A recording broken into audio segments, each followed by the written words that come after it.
When God worries about you, remember,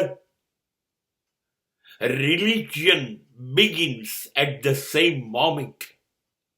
જ્યારે તમારી ચિંતા ઈશ્વર કરવા માંડે ત્યારે સમજી લો તમારા જીવનમાં ધર્મની શરૂઆત થઈ ગઈ. જે કામ તમને તમારી શક્તિઓમાં અવિશ્વાસ આપે કે હું આ નહીં કરી શકું, it is not my capacity, એ કામ સોંપી દો. થોડોક તો ભરોસો ઈશ્વર પર રાખો,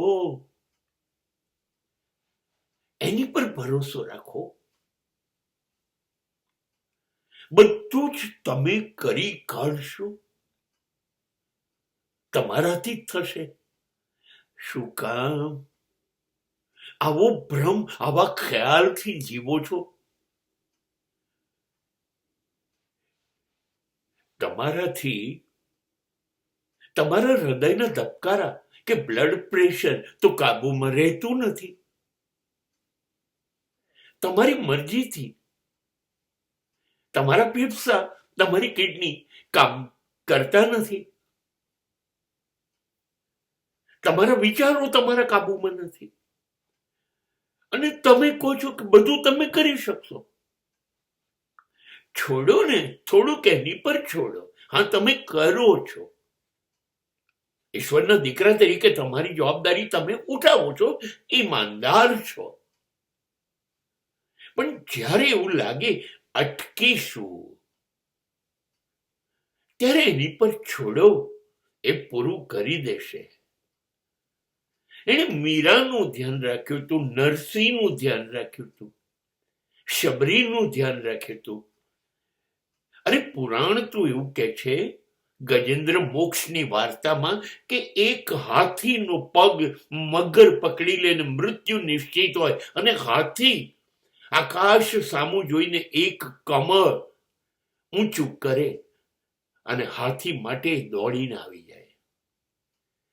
કરશે, કર્યાના પુરાવા છે. તમે ભરોસો મૂકી જુઓ. તમે ન ધાર્યું હોય એવા પરિણામો આવશે. અને સાચા અર્થમાં કહું છું, ખાલી ભરોસો, ખાલી ભરોસો. હવે તમારે જરૂર નથી મંદિર જવાની, તીર્થયાત્રાઓ કરવાની, સંત સમાગમ, સત્સંગ, શાસ્ત્રો નું વાંચન કરીને ગોખવાનું. કોઈ જરૂર નથી. ચાલશે. તુલસી ક્યારે દીવો નહીં કરો. ગંગામાં મોક્ષ માટે ડૂબકી નહીં મારો.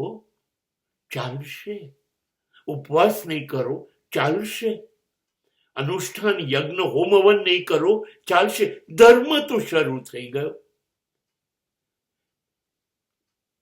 કેમ કે એ બધું કર્યા પછી વિશ્વાસ તો ઈશ્વરનો કરવાનો છે. તમે એ બધું નથી કરતા. તમે ખાલી ભરોસો કરો છો. બસ જીવન ધાર્મિક બની ગયું.